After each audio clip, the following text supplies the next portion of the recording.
Bonjour à tous les poissons, ascendant poisson, lune en poisson, merveilleuse année 2025. C'est une année qui va être très intense pour vous. C'est une année où vous allez pouvoir souffler. C'est une année, je vais mettre ça entre guillemets, karmique, parce que le nœud nord rentre dans votre signe au moment où la chape de plomb, qui est Saturne, la quitte. Donc il va y avoir une bouffée d'air, mais ça va être comme un basculement des énergies. Alors, depuis un certain nombre d'années, vous avez Neptune qui est chez vous, il vous a amené beaucoup de sensibilité, d'émotion, et on a baigné dans l'émotionnel. On voit bien comment, sur la scène internationale et d'une manière générale, on a eu tendance à rentrer dans la toute-puissance des émotions, quitte à se laisser complètement déborder par son hypersensibilité. Alors, à titre personnel, c'est très intéressant, c'est très créatif, mais au niveau collectif, ça pose un certain nombre de questions, un certain nombre d'enjeux, et c'est ce qu'on va voir dans cette vidéo dédiée à votre signe. En premier, j'ai édité un petit agenda astrologique avec d'une part les principales dates, vous avez aussi les cartes importantes de l'année, vous avez des documents, des annexes qui viennent compléter la vidéo. C'est proposé à l'achat pour m'aider, pour soutenir la chaîne et pour nous permettre d'acquérir un certain nombre de choses qui sont nécessaires pour la communication. Donc, je vous remercie éventuellement mais bien, de participer et de soutenir la chaîne. euh, Cet agenda est très important parce qu'il va vous permettre de suivre au jour le jour les transits importants et de voir comment ça va s'articuler par rapport à votre thème de naissance. Vous avez le lien dans la description. Pareil, si vous voulez commander votre thème de naissance, votre révolution solaire, le lien dans la description. On passe maintenant à votre horoscope. Alors, nous avons une année de créativité, une année où on va pouvoir créer sa propre réalité. Jupiter va quitter le signe des Gémeaux pour entrer dans le signe des Cancers. Cancer, c'est un signe en affinité avec vous-même. Jupiter est le deuxième maître du Poisson. Neptune passe dans votre secteur 2, l'argent, le financier, là où va aller Saturne. Donc c'est une année pour redécouvrir ses objectifs, pour restructurer ses finances, pour guérir son corps et briser des chaînes karmiques. Si je suis enfermée dans des vieilles mémoires, dans des vieilles traditions, des vieilles habitudes devenues obsolètes, des vœux de pauvreté, des limitations que m'ont inculquées mes ancêtres, eh bien, c'est le moment pour aller les nettoyer. On va parler de Jupiter en premier lieu, qui est la planète qui va vous guider cette année. Elle vous réserve beaucoup de bonnes choses. 2025 va être une année complexe. Mais ce n'est pas parce que l'année est complexe que vous êtes obligé de vous noyer. C'est une année qui va venir nous inviter à la flexibilité, à l'adaptation, à garder le cap, à trouver le sens de notre vie, à avoir une éthique et à faire du mieux qu'on peut. Tout ça, vous avez été préparé. Avec Jupiter, qui met 12 ans pour faire le tour du Soleil, c'est le seigneur du temps, il va amener de la chance dans votre vie. C'est la maison de la bonne fortune. C'est l'endroit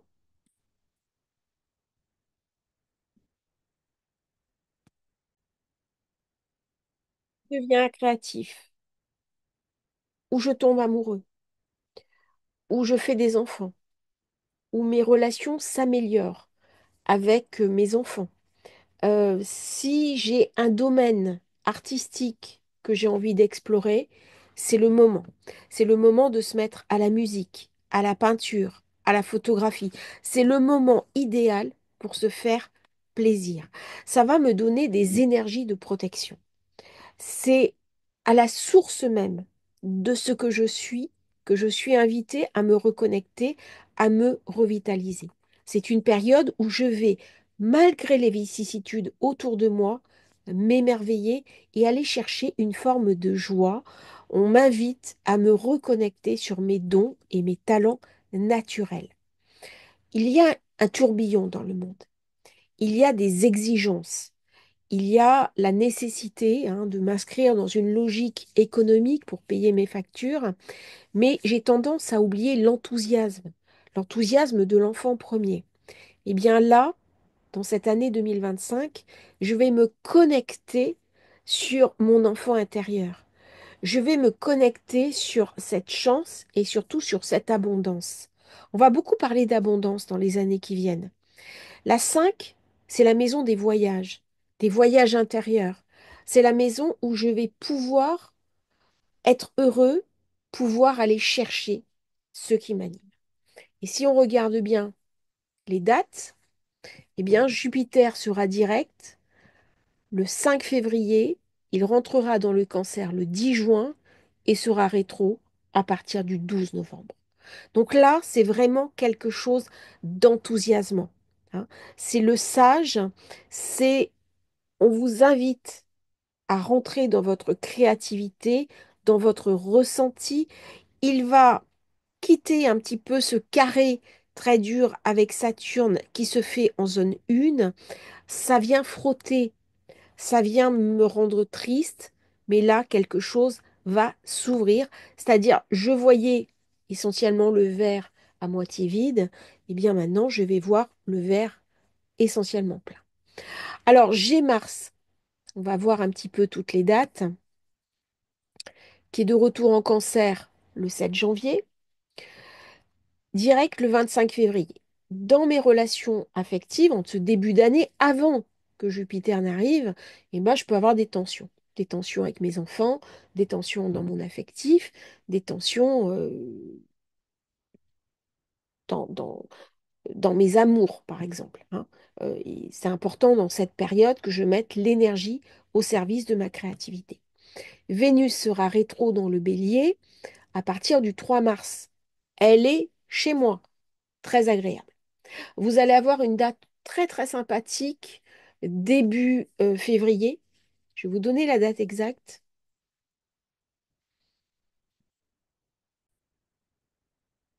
Février, il y a un très beau stellium dans le Poisson.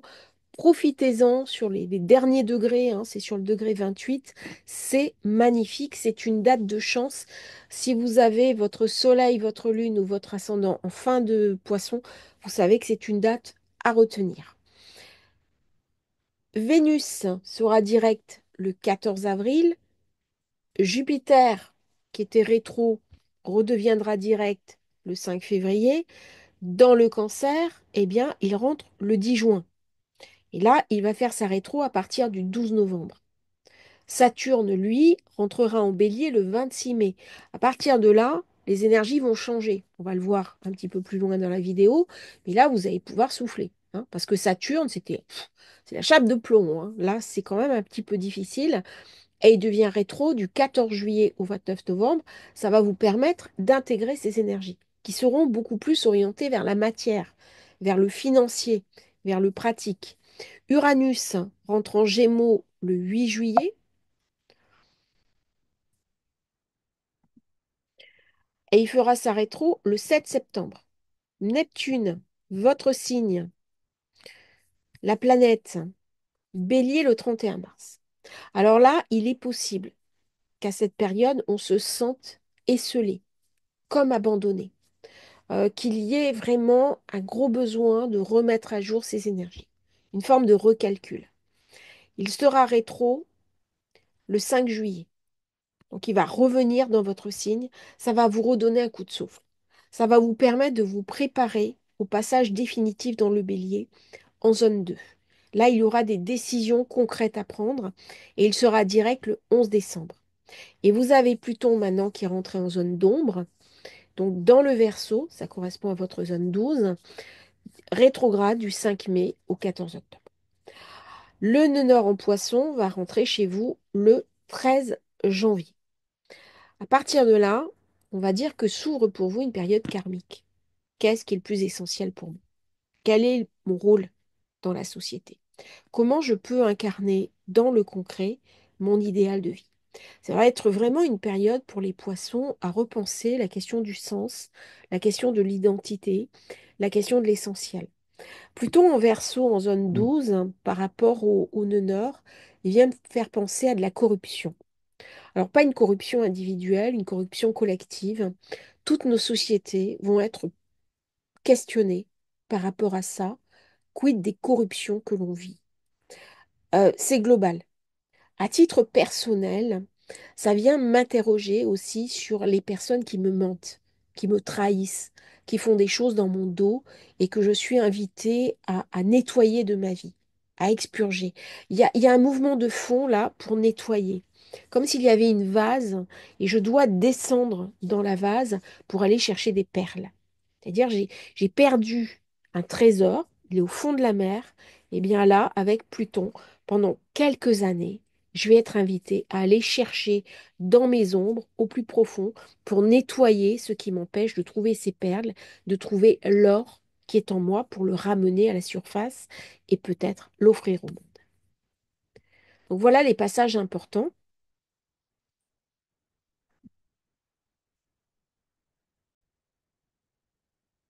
Il passe beaucoup de choses au niveau des poissons. Parce que l'arrivée du nœud nord, ça va aussi signer les éclipses qui vont se passer dans le secteur du poisson. Donc forcément, autour, il y a des choses très importantes qui vont se passer sur ces éclipses entre la zone 1 et la zone 7. Là où je dois changer, me transformer, et là où mes relations, mes associations, mes partenariats, le couple va se transformer et où je vais pouvoir peut-être rencontrer quelqu'un. La dernière éclipse se faisait en secteur 2, hein, les finances, les possessions, les organisations. Donc c'est peut-être un des signes où il va se passer le plus de choses.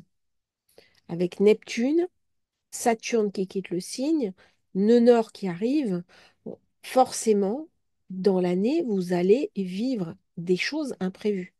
Il va falloir vous préparer. Il va falloir muscler un petit peu et votre combativité, mais aussi votre adaptabilité. Ne vous laissez pas trop impressionner par vos émotions, parce que sinon, vous allez avoir du mal. N'hésitez pas non plus à vous faire aider, à vous faire soutenir, à commander éventuellement votre thème natal, ce qui peut amener aussi euh, de la positivité, une autre manière de lire votre destin, hein. Vous pouvez éventuellement recourir au soutien d'une sophrologue ou de prendre des plantes, des élixirs floraux, de manière à accueillir positivement les grands enjeux de votre vie. On continue maintenant l'interprétation. Alors, pour vos poissons, je vais enregistrer ici. Voilà. C'est une année où beaucoup de changements, mais aussi de soutien du moment où Jupiter va passer dans le cancer. Parce que ça m'amène des possibilités de fonder une famille, de rencontrer quelqu'un, d'un projet créatif, créer une entreprise. C'est des bons moments. La zone 5, c'est la zone du plaisir. C'est la zone où je vais sortir avec mes amis, où je vais aller au théâtre, au cinéma, faire de la musique, monter un groupe de musique. Il y a des choses très agréables qui se passent. La naissance des enfants, des petits-enfants. On va s'occuper d'eux.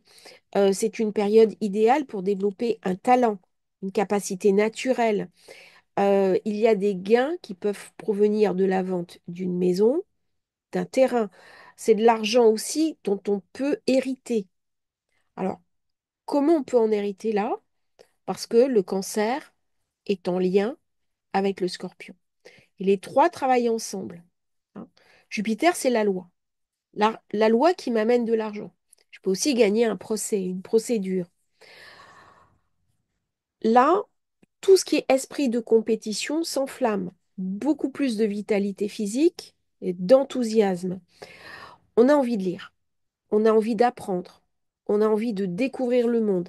Alors ça peut venir poser problème si financièrement je suis un petit peu limitée. Eh bien justement, dans cette période, on est invité à mettre en avant sa créativité pour trouver des solutions opportunes. Et c'est la meilleure position, peut-être de l'année, c'est un petit peu vous les chanceux, parce que la créativité va me permettre de trouver des réponses opportunes aux questions que je me pose. Ça, c'est très très bien. Il y a dans cette période aussi plus de foi, plus de spiritualité. On peut s'intéresser à l'astrologie, à la numérologie, au Reiki.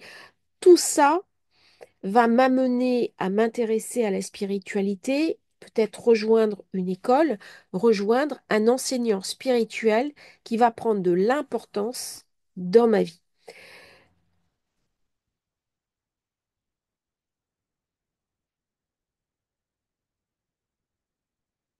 Alors, Pluton, puisqu'on parle de spiritualité, il est en zone d'ombre. Il est ici. J'en ai parlé un petit peu dans l'introduction. Il va me transformer. Il va m'obliger à renaître. Il va m'obliger à travailler sur mes ombres. Le poisson, c'est le signe des travaux d'Hercule, le nettoyage des écuries d'Augias. C'est-à-dire, les écuries d'Augias, il y avait plein de chevaux. Ils avaient pourri les écuries et on ne pouvait pas les nettoyer. Et Hercule a dérivé le cours d'une rivière pour nettoyer ces écuries. Eh bien, ce sont tous les miasmes qui sont dans notre inconscient, aussi bien individuel que collectif.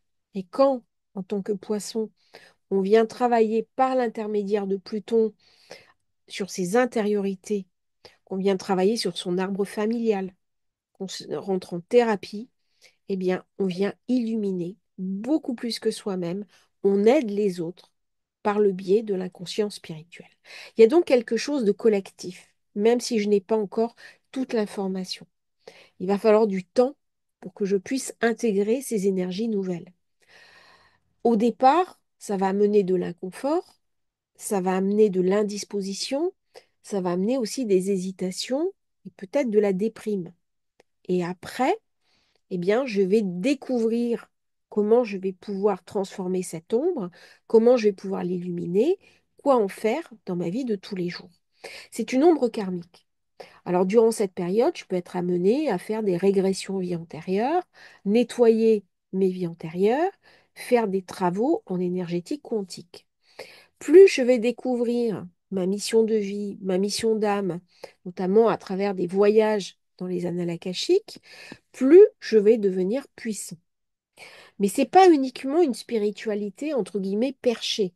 C'est une spiritualité qui demande, qui invite à s'incarner dans le concret.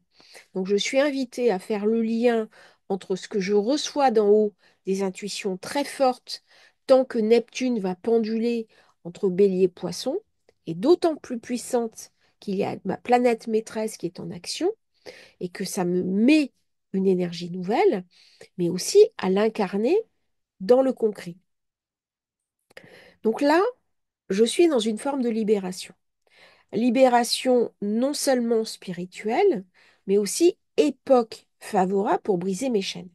Quand je parle de briser mes chaînes, eh bien, ce sont toutes les vieilles scories psychologiques dont j'ai hérité de par mon éducation, de par mes parents. Si j'ai eu une enfance blessée, c'est le moment de nettoyer.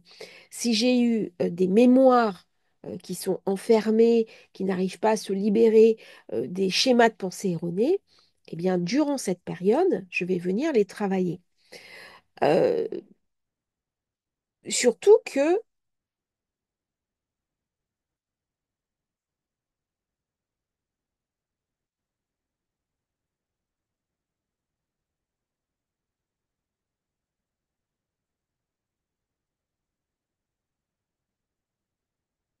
Mars se trouve entre la 6 et la 5. Il va penduler.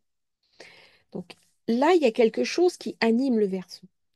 On a cette opposition Mars-Pluton qui est très puissante, qui va venir jouer et qui va m'obliger quelque part à me confronter à ma propre volonté. Là, c'est vraiment la libération spirituelle. C'est les montagnes russes de l'éveil. Ça peut être aussi, euh, une nuit sombre de l'âme. Je me fais happer par ma foi, par ma croyance, et d'un coup, je suis rattrapée. Et là, il y a quelque chose qui se casse. Là, j'ai besoin de me retirer du monde. J'ai besoin d'être dans cette phase de repli. Alors, les signes d'eau connaissent très bien ces besoins de repli pour se protéger de l'extérieur. C'est-à-dire, on ne peut pas être en permanence tourné vers l'extérieur. On a aussi besoin de moments d'intériorisation pour aller chercher sa force, sa puissance. Si je ne peux pas le faire, eh bien, ça me casse. Et je peux me retrouver dans des problèmes de burn-out. Surtout avec Mars qui est en 6. Il faudra faire très attention dans cette période de début d'année à ne pas trop en faire. Parce que sinon, il y a un risque de brûlure de la tête. On va s'épuiser. On est mis en surchauffe. L'eau se met à bouillir. Et à ce moment-là, eh bien, il y a un côté très destructif qui peut m'arriver. Donc prenez soin de vous dans cette période de début d'année. Vraiment une période où je peux me sentir assez fatiguée, où je vais me sentir un peu épuisée. Alors, c'est une très très bonne période pour le poisson pour mettre en œuvre tout ce qui est projet personnel, tout ce qui est tombé amoureux, euh, pour tout ce qui est travailler sur ses blessures d'origine, ses blessures d'enfance. Euh, Tout ce qui est aussi hôpital, hôpitaux, prison. Il est possible que dans cette période, je sois obligée de faire un passage chez le médecin. Alors, c'est pas forcément grave, mais par exemple, j'ai une verrue à faire enlever. Et ça nécessite euh, une intervention médicale. Que j'aille me faire soigner dans un contexte de retrait. Durant cette période, on va avoir besoin de retrait. On va avoir besoin de se ressourcer parce qu'on peut ressentir en soi une grande fatigue, une grande lassitude. Ça va être très important durant cette année de se connecter sur ces énergies vitales, sur ces énergies profondes. Alors Saturne était chez vous, ça a mené des blocages, ça a amené des hésitations, ça a mené des limites. Il vous a beaucoup fatigué, c'est le dieu de la restriction. Dans le poisson, il amène de la créativité, il amène des choses intéressantes, de la spiritualité, il amène de la compréhension. Il peut amener aussi des intuitions, de la foi, mais par contre, il va m'amener des blocages, de la restriction. Du coup, je deviens trop sérieux, je deviens trop sobre. Euh, Là, on va m'amener une colonne vertébrale. Il y a un peu de mélancolie, il y a un peu de tristesse, il y a un peu de nostalgie. Je peux vivre difficilement les errances de la vie.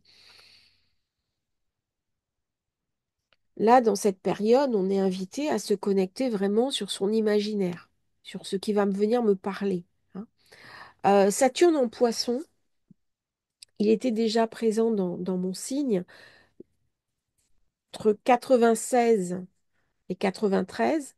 Regardez ce qui s'est passé durant cette période. Et pour les personnes un peu plus âgées que je salue, hein, qui suivent la chaîne, alors j'ai dit personnes plus âgées, je n'ai pas dit personnes âgées. Il y a une différence, hein, c'est subtil, mais il y a une différence. Eh bien, c'est entre 1964 et 1967. Regardez si vous avez le souvenir ce qui a pu se passer durant cette période.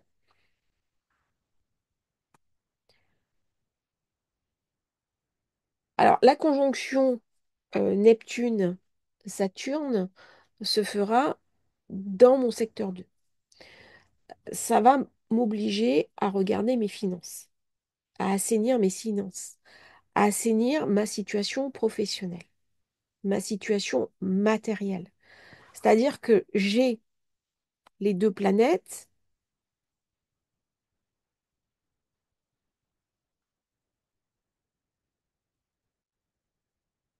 qui vont m'inviter à m'alléger. Je vais être obligée de faire le ménage. Je vais être obligée de resserrer mon budget. Il y a des choses qui arrivent qui viennent me parler de stabilité ou d'instabilité. Euh, je suis toujours un petit peu sous l'emprise de la blessure de Chiron qui est en zone 2, qui est en zone de revenu. D'ailleurs, je peux avoir des manques. Ma situation professionnelle peut être largement inférieure à ce que j'aurais voulu. Donc là, la blessure va guérir, hein, à partir de 2027, 2026, 2027. Mais avec Saturne en secteur 2, forcément, je plante des graines, mais je récolterai plus tard. Du coup, ça peut ramener de l'insatisfaction, de la colère, du désappointement. Et on me parle vraiment de faire attention à mon budget. Alors, Saturne dans le bélier, les dernières périodes, hein, c'était 99-98, 67-69. Essayez de voir, je vous invite vraiment à prendre des notes, à faire un recalcul, voir ce qui s'était passé au moment de cette période. Vous aurez quelques informations, hein. Là, il est dans le signe de la chute. Ça veut dire, il ne fonctionne pas à plein régime, il va beaucoup travailler. Il va nous inviter tous à mettre le paquet, à nous impliquer. Euh, la chose la plus importante qu'il peut faire, c'est la persévérance, la discipline, l'apprentissage, se mettre au travail, la gratification. Il va revenir me parler de valeurs éternelles, dont la valeur de l'engagement matériel. Alors en secteur 2, ça veut dire que c'est le fruit de mon travail. Soit je gagne moins que ce que je vaux, et dans ce cas, je suis invitée à prendre la pleine conscience de ma valeur. Lorsque Neptune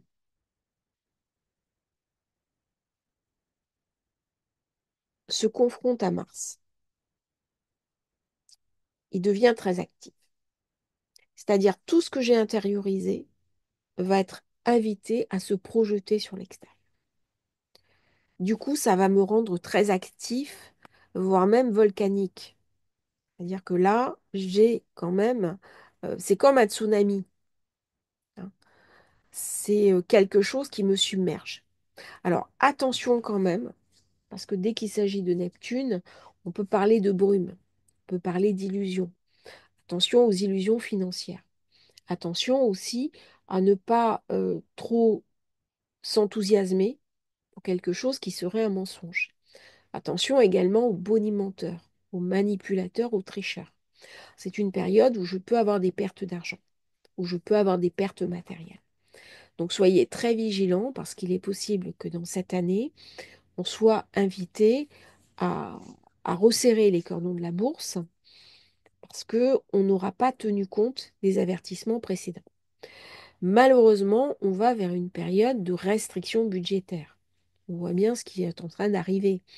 Donc soyez vigilants, serrez les cordons de la bourse et gardez un œil très concret, comme Saturne peut vous inviter à le faire, afin de ne pas tomber dans l'illusion de Neptune. Neptune, c'est un idéaliste, hein. Il est très dans son rêve, dans son monde, tout va bien se passer. Et puis quand on s'aperçoit que ça se passe mal, bah là, le poisson, il a du mal à répondre, hein. J'ai une personne de mon entourage qui a son nom poisson, elle fonctionne complètement comme ça. Aller dans une confiance absolue, ça c'est extraordinaire, sauf qu'elle ne voit pas lucidement le pour, le contre. Quand le contre arrive, bah, elle est désappointée. Et là, tout est cassé, y compris une belle confiance en soi. Donc, restez authentique, restez vous-même durant cette année 2025, mais sachez comme le poisson, passer entre les gouttes, passer entre les requins qui vous chassent, les pierres, et trouver une solution opportune pour vous. Ça sera vraiment la meilleure manière de nager dans ces eaux profondes de 2025. Alors, nous avons aussi Uranus.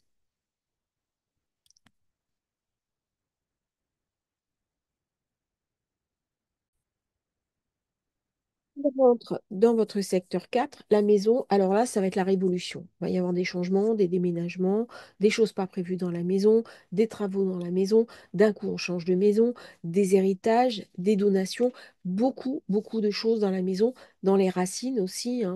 On va revoir, on va travailler sur ses mémoires familiales, sur ses racines, sur ses ancêtres. Il est possible aussi que je rencontre des personnes que j'avais perdues de vue, des personnes de ma famille qui reviennent. Je reprends des contacts, je renoue des contacts avec des personnes de ma famille. Ça va être très important. hein. On va me parler de ma lignée ancestrale, de la maison, du terrain. Je peux acheter, je peux vendre, de la vie domestique. Il y a quelque chose aussi avec ma mère qui va se passer. Alors, soit une meilleure entente avec la mère, soit un événement soudain qui vient concerner ma mère. Tout ça, ça amène des mouvements très brusques, très soudains. Il y a vraiment quelque chose qui m'aiguillonne. Euh, je suis aussi dans le point sombre de la nuit. Je suis dans le chaos, c'est-à-dire à l'intérieur de moi, ça peut être un chaos. Ça peut être une zone, c'est pour ça que j'avais parlé tout à l'heure de nuit sombre de l'âme, parce que on est invité dans cette période à rester positif, à rester dans la confiance, à rester dans la foi, avec le nœud nord qui rentre en poisson. Mais je peux aussi basculer vers ce côté un peu du spleen, très baudelairien, où à ce moment-là, je risque de me laisser entraîner dans ce chaos qui va venir tellement me déstabiliser que du coup, j'ai plus de repères. Et ma vie peut être dans ce sens-là. C'est-à-dire que d'un coup, il y a tellement de choses qui sont transformées, qui sont en changement, que ben, je ne sais plus à quoi me raccrocher. Ça peut être un peu déstabilisant. Et ça peut être en même temps très créatif, très passionnant et générateur de nouvelles hypothèses, de nouvelles opportunités. Euh, on va chercher là une libération spirituelle. C'est une zone de libération du karma. C'est une zone où on va me parler, bien sûr, sécurité, émotion. On va me parler aussi du cœur. Donc le cœur au plan symbolique, ma générosité, mais aussi le cœur réel. C'est une période pour prendre soin de soi. Comment je vais pouvoir aller chercher en nettoyant mes inconscients, ma plus belle lumière à l'intérieur de moi. Eh bien, c'est un petit peu ça qui va être posé. Alors, ça peut me donner la possibilité de faire euh, de l'immobilier, de la rénovation, de l'architecture, de tous les métiers qui vont me concerner, métiers de l'enfance, de l'enseignement, de la transmission, les métiers de la banque, de l'immobilier, les métiers du conseil, consultant, euh, tout ce qui est généalogiste, par exemple, les personnes qui vont travailler, qui vont notaire, toutes ces professions-là vont être mises en valeur pour vous, poissons. Si je regarde à plus long terme, Uranus arrive en secteur 4, euh, il y a de l'instabilité. C'est-à-dire que dans mon foyer, si j'ai un problème de sécurité, ça va être difficile, hein. Il va falloir que j'apprenne à le gérer. Parce que mes certitudes vont voler en éclats. Il y a quelque chose qui s'érode, il y a quelque chose qui devient du sable. Et du coup, ça va m'obliger à puiser en moi une ressource inexploitée qui va me servir pour les autres domaines de ma vie.